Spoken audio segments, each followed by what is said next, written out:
Hello and welcome everyone two online study with Priyanka. যে সমস্ত স্টুডেন্টসরা 2024-এ পলিটেকনিকে admission নিতে চাইছো, সেটা জেক্সপোর মাধ্যমে হতে পারে বা ভোকলেটের মাধ্যমে হতে পারে, তাদের জন্য কিন্তু এবারে যে পলিটেকনিকে তোমরা ভর্তি হবে, এতে একটা নতুন নিয়ম কিন্তু চলে এসেছে। তো সেটা কি বলা হয়েছে দেখে নাও। রাজ্য সরকারের নয়া নীতি, পলিটেকনিক, আইটিআই ও বৃত্তিমূলক প্রশিক্ষণ কেন্দ্রগুলিতে চালু হচ্ছে জেলা ভিত্তিক এবং মহিলাদের জন্য বিশেষ সংরক্ষণ ব্যবস্থা। অর্থাৎ পার্টিকুলার আলাদা আলাদা জেলাতে মহিলা স্টুডেন্টসদের জন্য বা ফিমেল যে স্টুডেন্টস থাকছে তাদের জন্য বিশেষ সংরক্ষণ হতে চলেছে।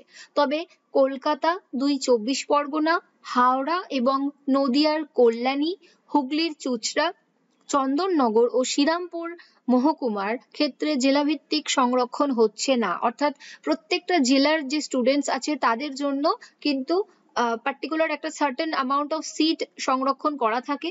অন্য জেলাগুলির ক্ষেত্রে সেখানকার শিক্ষা প্রতিষ্ঠানগুলি থেকে পাশ করা ছাত্রছাত্রীদের জন্য 50% আসন সংরক্ষিত থাকবে।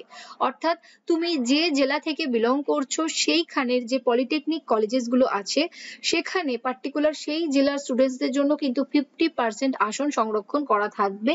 বাকি যে 50টা, মানে আমি জাস্ট তোমাদের যদি বোঝার জন্য সহজ করে বলি, 100টা যদি সিট থাকে, ধরে নাও কেউ পার্টিকুলার ইলেকট্রিক্যাল ইঞ্জিনিয়ারিং এ পড়তে চাইছো, তো সেখানে যদি 100টা সিট থাকে তার মধ্যে তোমাদের জেলার যে 50 জন মানে যারা আবেদন করছে তার মধ্যে কিন্তু 100টা সিটের মধ্যে 50টা সিট কিন্তু সেই জেলার ছাত্রছাত্রীদের জন্য বরাদ্দ থাকবে।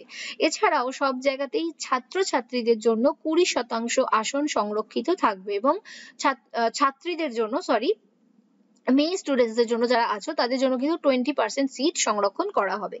তবে দ্বিতীয় কাউন্সেলিং এর পর ছাত্রীদের জন্য সংরক্ষিত আসনগুলি পূরণ না হলে সেগুলিকে পূরণ করা হবে সাধারণ আসনে।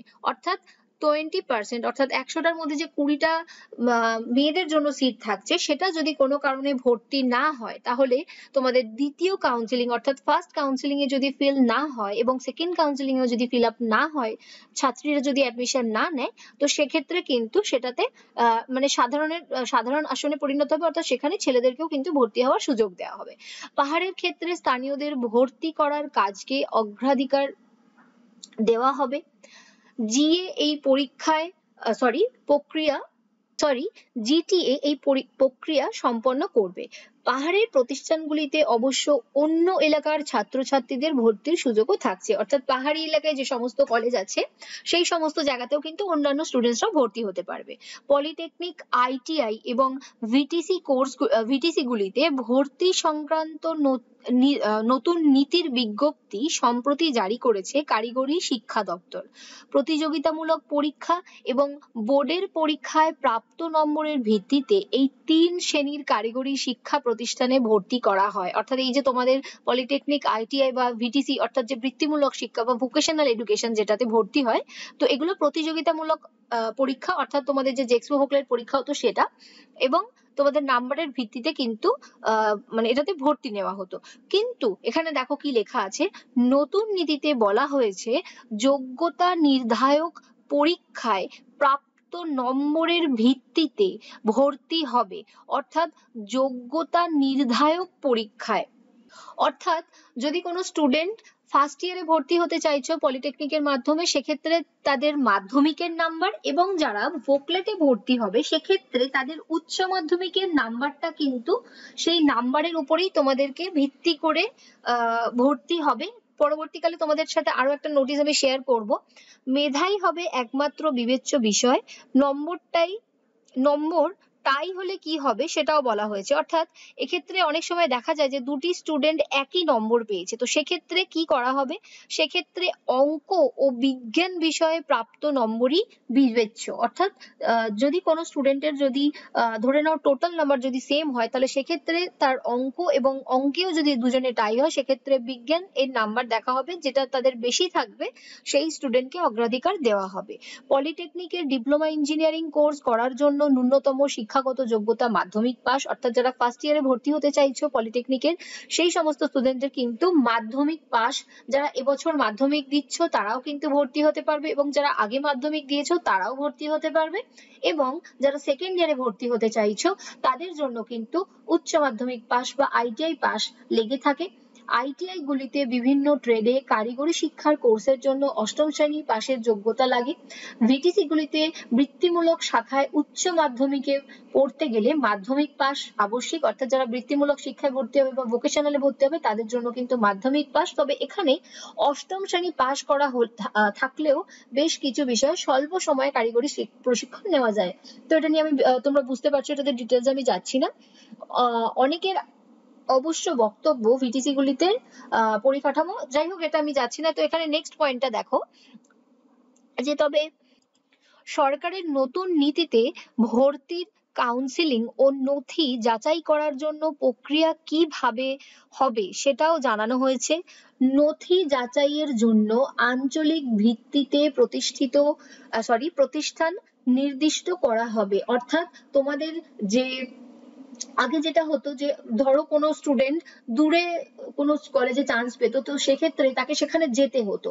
এবার কি করা হবে যে তোমাদের যে ডকুমেন্টস গুলো, অর্থাৎ তোমাদের ধরে নাও মানে ভর্তি হতে গেলে বিভিন্ন যে মার্কশিটের ডকুমেন্টস, তোমাদের ধরে নাও ফটো বা domicile certificate, anti ragging certificate, এই সমস্ত যে সার্টিফিকেটস গুলো লাগে সেই সমস্ত নথি কিন্তু যাচাই করা হবে তোমাদের মানে আঞ্চলিক ভিত্তিক প্রতিষ্ঠান করে দেওয়া হবে।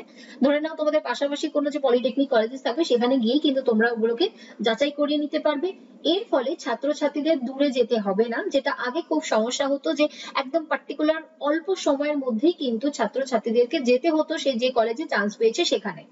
পোর্টালের মাধ্যমে দূরে যেতে হবে না, পোর্টালের মাধ্যমে অনলাইনে ভর্তির জন্য আবেদন ও ফি জমা দেওয়ার ব্যবস্থা হবে। অর্থাৎ এই যে পুরো প্রসেসটা সেটা কিন্তু অনলাইন পোর্টালের মাধ্যমেই তোমরা সেই কলেজে গিয়ে কমপ্লিট করতে পারবে, বা পরবর্তীকালে আরো নিশ্চয়ই ভালোভাবে আরো ডিটেলস এর যে মানে ইনস্ট্রাকশন সেটা পরবর্তীকালে আশা করছি প্রকাশ করা হবে। এরপর চলে আসছি নেক্সট যে নোটিশটা এখন এই মুহূর্তে বলতে পারো ভাইরাল। তো ইঞ্জিনিয়ারিং এবং টেকনোলজিতে ডিপ্লোমা কোর্সে ভর্তির জন্য, তো প্রথম বর্ষে ভর্তির জন্য মাধ্যমিক বা সমতুল্য পরীক্ষায় উত্তীর্ণ ছাত্রছাত্রী অথবা যারা এবছর 10th বোর্ড পরীক্ষা দিয়েছে তাদের উক্ত স্তরের প্রাপ্ত নম্বরের ভিত্তিতে ভর্তির সুযোগ। তো এখান থেকে যেটা দেখা যাচ্ছে যে তোমাদের মাধ্যমিকে যে নাম্বার পাবে সেটার উপরে নির্ভর করে তোমাদের ফার্স্ট ইয়ারের অর্থাৎ পলিটেকনিকের যে প্রথম বর্ষে ভর্তি হয় সেটা এখানে হবে, এবং আবেদনকারীর জন্ম 1/7/2009 এর পর হলে আবেদন করতে পারবে না, এবং আবেদনকারীর বয়সের কোনো ঊর্ধ্ব সীমা নেই। তো এখান থেকে যেটা বোঝা যাচ্ছে যে এখানে কিন্তু তোমাদের যে জেক্সপো বা ভোকলেট পরীক্ষা যেটা হয়, জেক্সপো পরীক্ষা হয় তোমাদের পলিটেকনিকের প্রথম বর্ষে ভর্তি হওয়ার জন্য, এবং ভোকলেট পরীক্ষা হয় তোমাদের পলিটেকনিকের দ্বিতীয় বর্ষে পরীক্ষা হওয়ার জন্য। তো এই যে নোটিশটা এখানে যেটা বলা হচ্ছে সেই অনুযায়ী কিন্তু যেটা মানে তোমাদের যে পরীক্ষা নেওয়া হবে সেটা কিন্তু একবারও বলা হচ্ছে না, বা আগেও যে তোমাদের পেপার কাটিংটা দেখালাম সেখান থেকেও কিন্তু বোঝা যাচ্ছে আহ যে এবারে হয়তো তোমাদের জেক্সপো বা ভোকলেটের পরীক্ষা হবে না, তোমাদের যে মাধ্যমিক বা উচ্চ মাধ্যমিকের প্রাপ্ত নম্বর সেটার উপর ভিত্তি করে তোমাদের হয়তো ভর্তি নেওয়া হতে চলেছে। তবে এই মুহূর্তে এটাতে এখনো পর্যন্ত আমরা 100% শিওর হতে পারছি না, যতক্ষণ পর্যন্ত না কাউন্সিলের যে অফিসিয়াল ওয়েবসাইট সেখানে পার্টিকুলার যে ব্রাউচার হয়, যেরকম এমন মানে আগে যেরকম ভাবে ব্রাউচার প্রকাশ করা হতো, যেমন ধরো জেক্সপো 2023 বা ভোকলেট 2023 প্রকাশ করা হয়েছিল, ততক্ষণ পর্যন্ত আমরা বিশ্বাস করতে পারছি না, বা যতক্ষণ পর্যন্ত প্রপার মানে জেক্সপো বা ভোকলেটের যে এক্সাম ব্রাউচার তার মধ্যে এটা মেনশন করা থাকছে যে এবারে কোনো লিখিত পরীক্ষা হবে না, তোমাদের মাধ্যমিক বা উচ্চ মাধ্যমিকের নাম্বার দেখেই ভর্তি নেওয়া হবে। তবে এমনটা তোমরা মানে জানো কিনা জানি না যে আগে যেটা ছিল পলি 40 ছিল, তখন কিন্তু দুভাবেই মানে অ্যাডমিশন নেওয়া যেত। পলিটেকনিকের যে জেক্সপো পরীক্ষা সেটার মাধ্যমেও অ্যাডমিশন হতো, এবং তার সাথে সাথে একটা সার্টেন পার্সেন্ট অফ সিট মাধ্যমিকের নাম্বার দেখে কিন্তু ভর্তি নেওয়া হতো, সেটা হচ্ছে পলি 40। সেটা এখন আর অনেক বছর হলো হয় না, বাট সেরকম সেই জিনিসটা কি আবার ফিরিয়ে আনতে চলেছে কিনা সে নিয়ে এখনো অনেক ধোঁয়াশা আছে।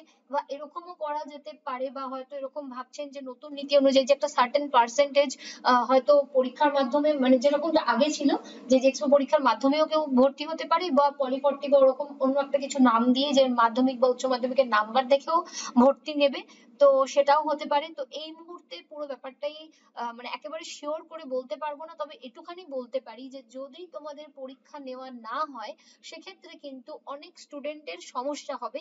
তার কারণ হচ্ছে অনেক সময় এরকম হয়েই থাকে বিভিন্ন সমস্যার জন্য অনেক স্টুডেন্ট হয়তো উচ্চ মাধ্যমিক বলো বা মাধ্যমিক বলো বা ITI বলো, তো সেই পার্টিকুলার একটা পরীক্ষায় হয়তো সে ভালোভাবে পারফর্ম করতে পারলো না, কিন্তু পরবর্তীকালে সে ধরো জেক্সপো বা ভোকলেটের জন্য আলাদা করে প্রিপারেশন নিয়ে ভালো র্যাঙ্ক করে সে কিন্তু সরকারি কলেজে চান্স পেতে পারতো।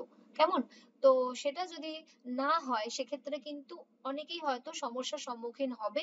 তার কারণ আর আরো একটা ব্যাপার হচ্ছে যে পরীক্ষাটা হওয়া উচিত বলে আমার এটা মনে হয়। তার কারণ হচ্ছে তোমাদের যে মানে কি বলবো, টেকনিক্যাল যে পরীক্ষাটা তোমরা দিচ্ছ সেটাতে মানে যে ইঞ্জিনিয়ারিংটা তোমরা করছো সেইটার যে টেকনিক্যাল অ্যাবিলিটি সেটা অনেকটা তোমাদের মানে প্রিপেয়ার করতে সাহায্য করে। সেই জন্য আমার মনে হয় এন্ট্রান্স এক্সামটা হওয়া উচিত।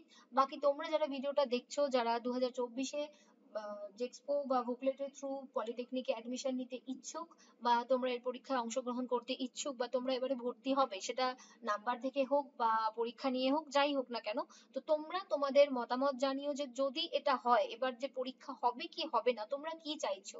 তোমরা কি চাইছো পরীক্ষার মাধ্যমে জেক্সপো বা ভোকলেট পরীক্ষার মাধ্যমেই তোমাদের অ্যাডমিশন প্রসেসটা হোক, নাকি তোমাদের এইরকম নাম্বারের ভিত্তিতে অ্যাডমিশন প্রসেস কমপ্লিট করা হোক। তাই সকলের কাছে রিকোয়েস্ট রইলো অবশ্যই তোমরা তোমাদের মতামত জানিও, এবং তোমাদের বন্ধু যারা এবছর মানে 2024-এ যারা পলিটেকনিকে ভর্তি হতে চলেছে তাদের সাথে কিন্তু ভিডিওটা অবশ্যই শেয়ার করে দিও।